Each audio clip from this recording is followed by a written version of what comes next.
अस्सलाम नाज़रीन, मैं हूं आपका होस्ट अहमद फवाद। अहम खबरों के साथ आज की व्लॉग में आप खिदमत में हाजिर हुआ हूं जी। सबसे पहली बड़ी ब्रेकिंग न्यूज़ तो ये है कि जंग बंदी की जो खुशखबरी थी वो ज़्यादा देर नहीं रह सकी और ईरान पर इसराइल और अमेरिका दोनों की जानिब से जो हमले हैं वो हुए हैं और जवाब में ईरान ने भी सऊदीया, कुवैत और यूएई पर जो मिसाइल हैं वो दागे हैं। इस पर कुछ तफसीलात आपके साथ में शेयर करूंगा और आपको बताऊंगा कि क्यों जंग बंदी इतनी आसान नहीं है। और इस मामले में सिर्फ और सिर्फ अमेरिका, इसराइल या ईरान फरीक नहीं है, बल्कि इस मामले में खासतौर पर जो अरब अमारात हैं, जिनमें खासतौर पर अगर एक नाम आप लिया जाए तो यूएई जो है वो क्यों ये नहीं चाहेगा कि ये जो जंग बंदी है वो उस सूरत में हो कि ईरान जो है वो पावरफुल होकर सामने आए। कुछ एक्सक्लूसिव डिटेल्स आपके साथ शेयर करूंगा, फिर साथ साथ आपको ये भी बताऊंगा कि मोहम्मद बिन सलमान की जानिब से एक इंतहाई अहम जो स्टेटमेंट है वो पाकिस्तान के हवाले से रिलीज की गई है। ये स्टेटमेंट क्या है और इसका क्या इंपैक्ट होगा पूरे खित्ते में, इस पर भी कुछ तफसीलात हैं वो भी आपके साथ शेयर करूंगा। और आखिर में जी फील्ड मार्शल आसिम मुनीर साहब और इमरान खान साहब जो हैं दोनों एक मामले में सेम पेज पर आ गए हैं। ये मामला क्या है और ये मामला क्यों इंपॉर्टेंट है, इस पर भी कुछ तफसीलात हैं वो भी आज के व्लॉग में आपके साथ में शेयर करूंगा। सबसे पहले तो जी हम बात करते हैं कि जंगबंदी क्यों इतनी आसान नहीं है। और इसराइल ने तो इन मुज़ाकरात के बाद ही, या जब जंगबंदी का ऐलान हो गया था कि 2 हफ्ते के लिए हम जंगबंदी कर रहे हैं, तो इसराइल ने यह ऐलान कर दिया था कि हम लिबनान पर अपने जो हमले हैं वो जारी रखेंगे। हालांकि जंगबंदी में लिबनान भी शामिल था, लेकिन फिर उसके बाद अब इवन के इंटरनेशनली ये रिपोर्ट्स जो हैं, आलमी मीडिया ये चीज़ें रिपोर्ट कर रहा है कि कैसे इसराइल और अमेरिका की तरफ से ईरान और फिर ईरान की जानिब से भी यूएई के ऊपर और कुवैत के ऊपर और सऊदीया के ऊपर जो अटैक है वो किया गया है। बहरहाल जी पहले तो ये समझें कि जंगबंदी क्यों इतनी आसान नहीं है, फिर मैं इन हमलों के ऊपर बात करता हूं जी कि 2 हफ्ते की जंगबंदी तय होने के बाद ये हमले क्यों आखिर किए जा रहे हैं। ये मत समझें कि जंग बंदी हो गई अब दुनिया में अमन ही अमन होगा। पाकिस्तान में कोई भी तजियाकार पोस्ट वार सिनेरियो पर बात नहीं कर रहा। इस टाइम पे अगर आप देखें तो सब यही बात कर रहे हैं कि पाकिस्तान का बिलाशुबा बहुत इंपॉर्टेंट रोल था, लेकिन पोस्ट वार यानी कि जंग के बाद की सूरत हाल के ऊपर कोई बात नहीं कर रहा। और जंग के बाद की जो सूरत हाल है, क्या वो अरब अमारात को या खलीजी ममालिक को या अमेरिका को या चीन और रूस को ये क्या काबिल कबूल हैं भी या नहीं है। ईरान के जोहरी और बैलिस्टिक मिसाइल प्रोग्राम के खात्मे में नाकामी और आबनाए हरम्स पर ईरान के एब्सोल्यूट कंट्रोल का मतलब है अब ईरान मशरिक वस्ता के खित्ते का तनहा चौधरी जो है वो बन गया है। पोस्ट वार सिनेरियो में खित्ते में उभरते हुए ईरान के किरदार को कम अज कम इसराइल, अमारात और सऊदीया किसी तौर पर हजम नहीं करेंगे। जाहिर सी बात है, अगर ईरान जो है वो पावरफुल बनकर आ जाता है खित्ते में और अमेरिका ऑलरेडी वो पीछे हो जाता है, तो फिर ईरान के सामने कौन आएगा। ऑलरेडी हमने ये देख लिया कि कैसे जो खलीजी ममालिक हैं वो अपना दिफा नहीं कर पा रहे ईरान के सामने। इवन के प्रोटेक्शन उनको अमेरिका से मिली हुई है, उसके बावजूद भी वो दिफा नहीं कर पाए हैं। फिर जी दूसरी तरफ चीन और रूस को भी अमेरिका की ताकत और कमजोरियों का बखूबी इदराक हो चुका है और इसका मतलब ये है कि यूक्रेन और ताइवान जो है उनका भी अब जो टांटा है वो निकलने वाला है।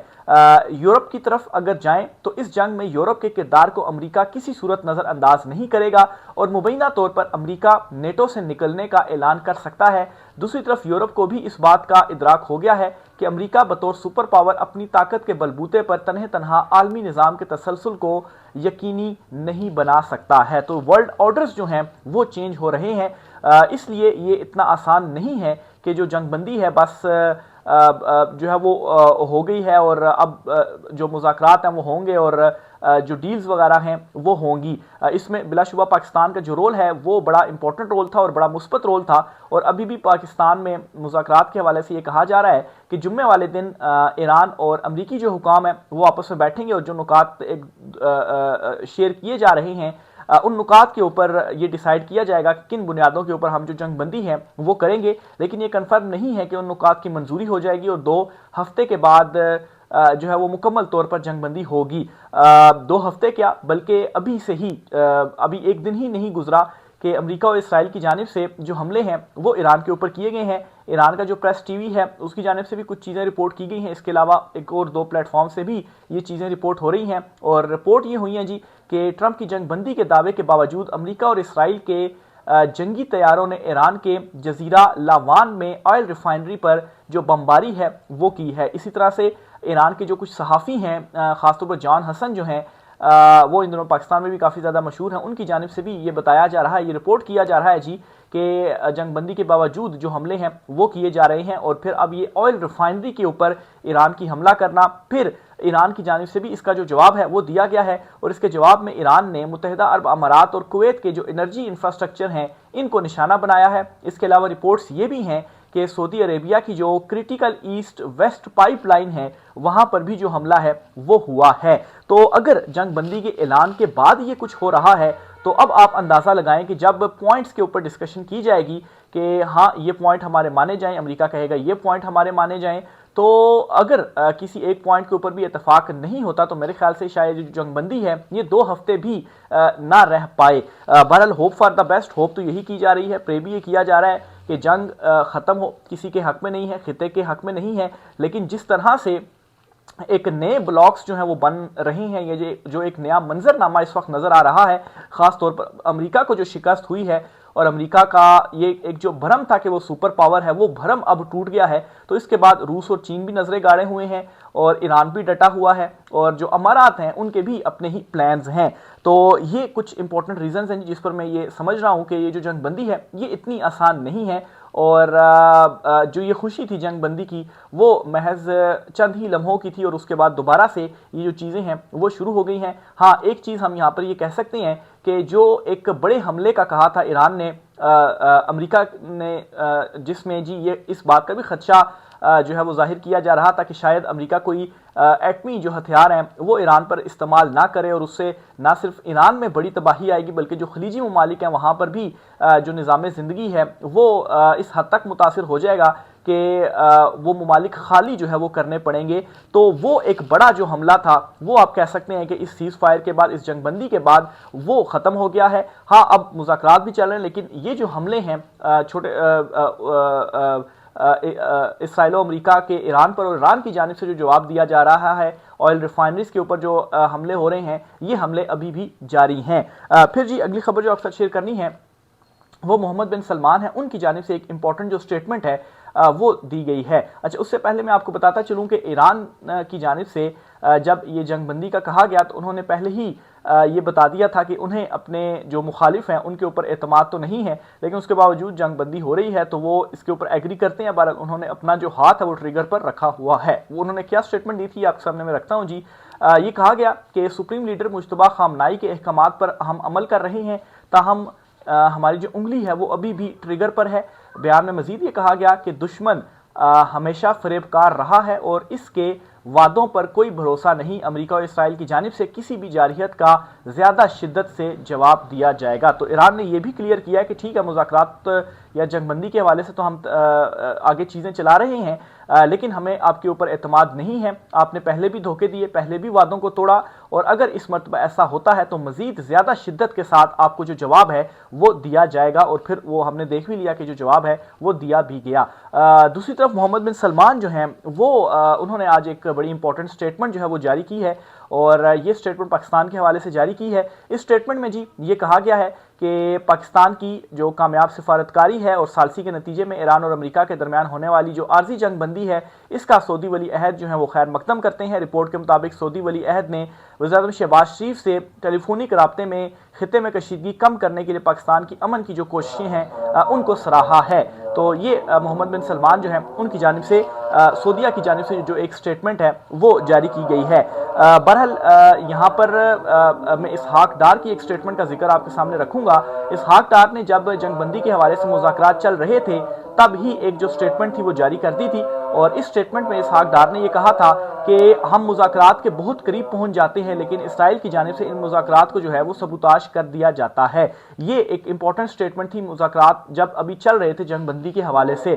तो इसका मतलब भी यही है कि जंगबंदी के हवाले से जो मुज़ाकरात हैं वो इतने आसान नहीं होने वाले और इसहाक डार ने, पाकिस्तान ने खुद इस हवाले से स्टेटमेंट दी हुई है। बहरहाल उसके बावजूद पाकिस्तान का जो किरदार है, जो मुस्बत किरदार है, उसे इस वक्त पूरी दुनिया भी सराह रही है। सऊदीया की जानिब से भी बहुत ही जो इंपॉर्टेंट ये स्टेटमेंट है वो आई है और इस स्टेटमेंट में सऊदीया की जानिब से पाकिस्तान के किरदार को भी सराहा गया है। आगे चलते हुए जी एक और खबर आपसे शेयर करनी है चीन और रूस के हवाले से। चीन और रूस ने वीटो किया है एक अहम तरीन करारदाद को, और ये करारदाद बेसिकली यूएन का सेशन एक हुआ है, और यूएन सेशन में एक खलीजी मुल्क की जानिब से ये करारदाद पेश की गई थी, और इस करारदाद में ये कहा गया था कि एक मुश्तरका जो आलमी फोर्स है वो तश्कील दी जाए, और ये आलमी फोर्स क्या करे, अबनाए हरम्स के जो रास्ते हैं वो खुलवाए। ये एक तजवीज़ थी उस करारदाद में। बहरहाल इस करारदाद को वीटो किया गया है। रूस और चीन दोनों ने इस करारदाद को वीटो किया है, जबकि पाकिस्तान जो है वो इस सेशन का हिस्सा ही नहीं बने। तो हिस्सा ना बनने का मतलब यही हुआ कि आपने बाइकआउट किया है, आप इसकी मुखालफत कर रहे हैं, लेकिन मसला यह है कि आप मुखालफत करने के बावजूद इसके हक जो वोटिंग है उस प्रोसेस का भी हिस्सा नहीं बनना चाहते। तो बहरहाल ये एक इंपॉर्टेंट करारदाद थी जिसे चीन और रूस ने वीटो किया है, और एक जेस्चर दिया है कि जो एक पोजीशन है इस वक्त ईरान की वो तमाम अगर सांचों पर जो है उसको पैमानों पर अगर सांची जाए तो उस हवाले से ईरान पूरा उतरता है, इसलिए ईरान की मौजूदा पोजीशन में हम ईरान के साथ खड़े हैं। ये चीन और रूस की जानिब से उस करारदाद को वीटो करने के बाद एक मैसेज दिया गया। फिर इसी तरह से ईरान ने भी चीन को नाराज नहीं किया, और ये जो जंग बंदी हुई है इस पर भी आखिरी टाइम पर जो चीन है उसने जो है वो एंट्री डाली और ईरान को मनाने की कोशिश की कि वो एग्री हो जाए।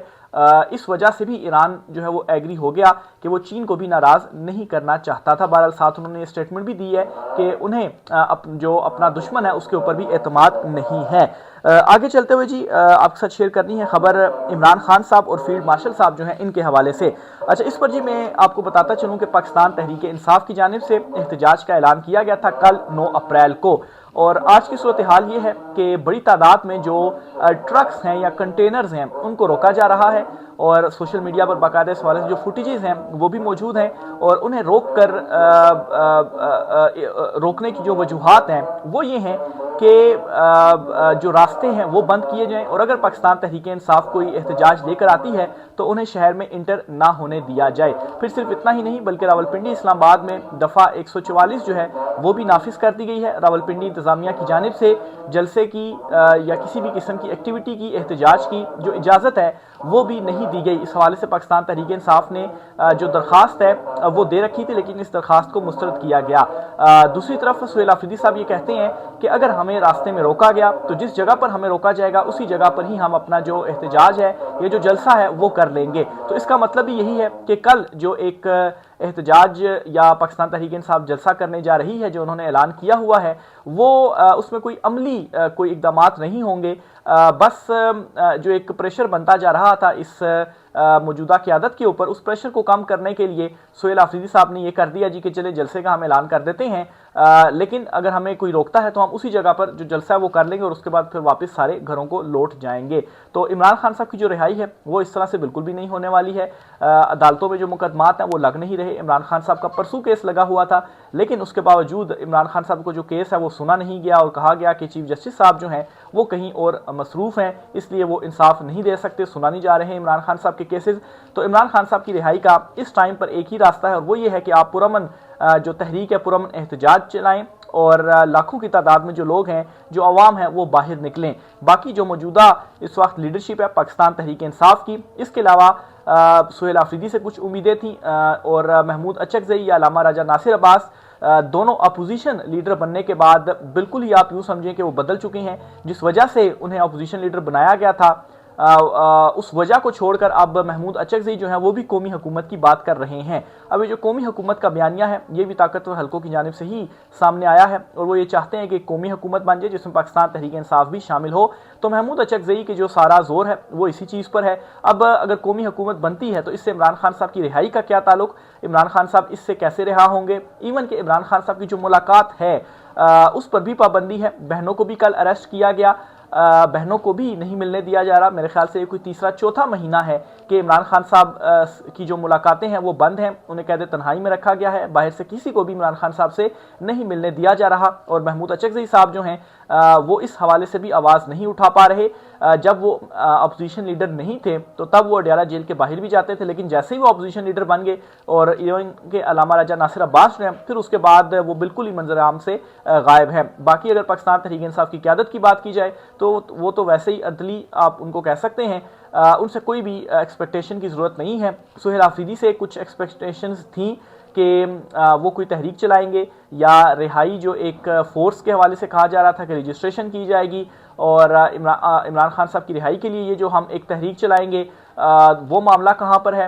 वो मामला भी बिल्कुल पस पर्दा जो है वो चला गया है, कोई उसके ऊपर जो पेशरफ्त है वो नहीं हो रही। तो फिर आखिर सुहेल आफरीदी की जानिब से रमज़ान के दौरान ये जो ऐलानात थे वो क्यों किए जा रहे थे कि ईद के बाद बस अब एनफ इज़ एनफ हो गया है, ईद के बाद हम ये जो बड़ी तहरीक है वो चलाएंगे। ईद के बाद तो अब कितने दिन गुजर चुके हैं, तकरीबन महीना ही, आधा महीना तो गुजर चुका है, लेकिन कुछ भी नहीं हो रहा। तो एक ही है जी, जिस तरह से इमरान खान साहब की रिहाई हो सकती है। और अलीमा खान साहबा जो है उन्होंने भी इस मामले के ऊपर क्लियर किया है कि लोग निकलेंगे, लाखों की तादाद में निकलेंगे, पुरअमन तहरीक चलाएंगे, एहतजाज होगा, तब ही इमरान खान साहब की जो रिहाई है वो मुमकिन हो सकती है। बहरहाल जी, फील्ड मार्शल और इमरान खान साहब सेम पेज वाला मामला क्या है?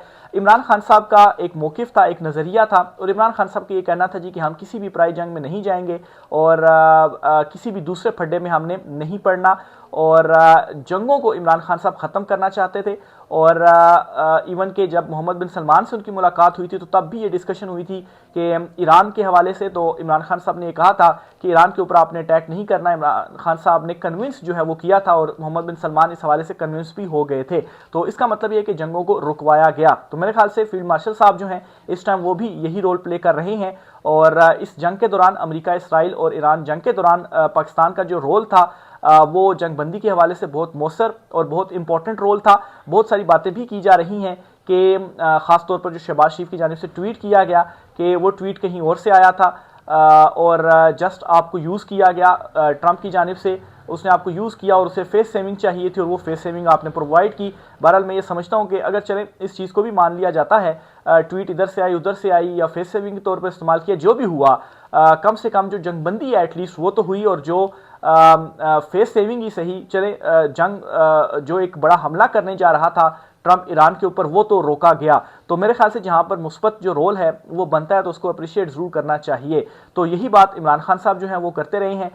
बाकी इमरान खान साहब को डील की जो ऑफर्स हैं वो की जाती रही हैं और इमरान खान साहब से अभी भी ये कहा जा रहा है कि जो डील है वो कर ले। डील क्या कि आप खामोश रहेंगे, इस सिस्टम को जो है वो आप चलने देंगे, फिर उसके बाद कुछ अरसे के बाद जो इलेक्शंस हैं वो करवा लिए जाएंगे और उन इलेक्शंस में आप दोबारा से जो है वो लड़ें इलेक्शंस। लेकिन मसला यहाँ पर ये है कि अगर अभी इमरान खान साहब इस सिस्टम को एक्सेप्ट कर लेते हैं तो क्या वईद है कि जब दोबारा इलेक्शंस हों तो दोबारा जो फॉर्म 47 है वो जारी नहीं हो सकते हैं। तो इमरान खान साहब का भी एक वन पॉइंट एक इमरान खान साहब ने अपना बताया हुआ है कि वो अपने नज़रिए के ऊपर और अपने असूल के ऊपर किसी सूरत भी जो कंप्रोमाइज़ है वो नहीं करेंगे। तो इसीलिए इमरान खान साहब भी डटे हुए हैं और इसी वजह से इमरान खान साहब अभी तक जेल में भी हैं। तो ये जी आज की कुछ अहम तरीन तफसीलात थी। इस वाले से राय का इज़हार ज़रूर कीजिएगा, वीडियो को लाइक्स भी ज़रूर कीजिएगा, चैनल को सब्सक्राइब भी ज़रूर कीजिएगा। आज की व्लॉग से इतना ही, इजाज़त दीजिए, अल्लाह हाफिज़।